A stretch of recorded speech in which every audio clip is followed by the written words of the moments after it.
와튜브 이 시간에는 중국이 미국에 항생제를 주지 않으면 한국이 기회를 잡는 이유를 살펴보겠습니다. 강경파로 꾸려져 있는 미국 행정부가 중국 반도체 꿈을 꺾어버린다면 중국은 미국으로 수출하는 항생제 중단으로 반격해야 한다는 의견이 나왔습니다. 중국 통화 정책을 결정하는 중국 중앙은행 인민은행 상임고문을 지냈고 중국 공산당 경제 책사로 알려진 칭화대 리다오 쿠이 교수는 항생제 원재료의 90% 이상이 중국에서 생산된다며 미국이 중국 반도체 꿈을 꺾어버린다면 중국은 미국으로 가는 항생제를 막아 맞대응해야 한다고 밝혔는데요. 실제로 미국은 항생제 95%를 중국에 의존하고 있어 중국이 항생제를 수출하지 않는다면 미국은 4개월 정도는 혼란에 빠질 수 있습니다. 리다오 쿠이 교수는 중국이 항생제를 미국에 공급하지 않는다면 미국을 혼란에 빠뜨릴 수 있다며 중국이 받아들일 수 없는 논리로 미국이 중국 반도체 꿈을 꺾어버린다면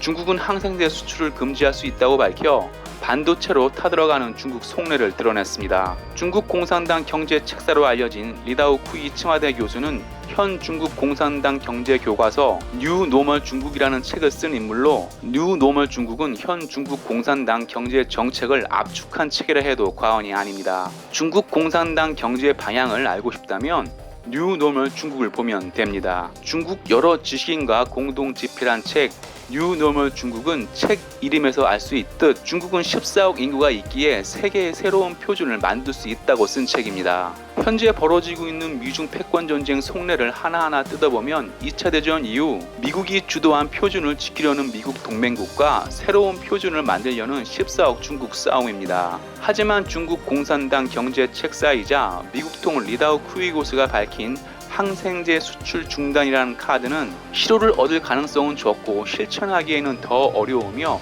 만약 실효를 거둔다면 중국을 위험에 빠뜨릴 것입니다. 이유는 중국발 코로나 사태로 미국과 유럽 지도자는 한결같은 교훈을 얻었기 때문인데요. 그 교훈은 의약품 생산만큼은 자국 또는 동맹국에서 해야 한다는 교훈입니다. 실제로 미국 트럼프 대통령과 조 바이든 민주당 대선 후보 모두 의약품 생산 현지화를 공약했습니다. 코로나 사태 때 의약품과 의료용품이 부족해 큰 피해를 본 유럽 또한 마찬가지입니다. 프랑스 마크롱 대통령과 독일 메르켈 총리도 의약품과 의료용품만큼은 유럽에서 생산해야 한다고 밝혔습니다. 또한 생명과 직결된 항생제 수출을 금지한다면 중국은 국제사회에서 비난을 피하기 어려울 것입니다. 그럼에도 불구하고 만약 중국이 미국의 항생제 수출을 금지한다면 어떻게 될까요? 만약 중국이 끝까지 간다고 판단, 미국의 항생제 공급을 중단한다면 그때 무력전쟁 명분을 주는 것이기에 중국은 미국에 항생제를 계속해서 수출할 것입니다. 중국은 그동안 특허가 풀린 복제약을 저렴하게 생산, 복제약 시장을 독점하며 큰 소리 쳐왔습니다. 한국은 중국발 코로나 사태로 의약품, 의료용품이 부족해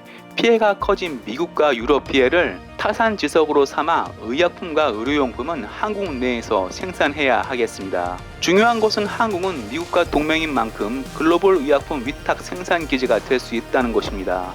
이유는 한국은 자유민주주의 국가이고 의약품 제조 노하우가 축적되어 있기 때문입니다. 더 중요한 이유는 한국에서 생산한 의약품을 한국이 동맹국 미국과 유럽에 주지 않을 일은 없기에 한국은 글로벌 의약품 위탁 생산 기지가 되는 기회를 잡을 수 있겠습니다. 와튜브 마치겠습니다. 유익했다면 구독, 좋아요, 회원 가입 부탁합니다.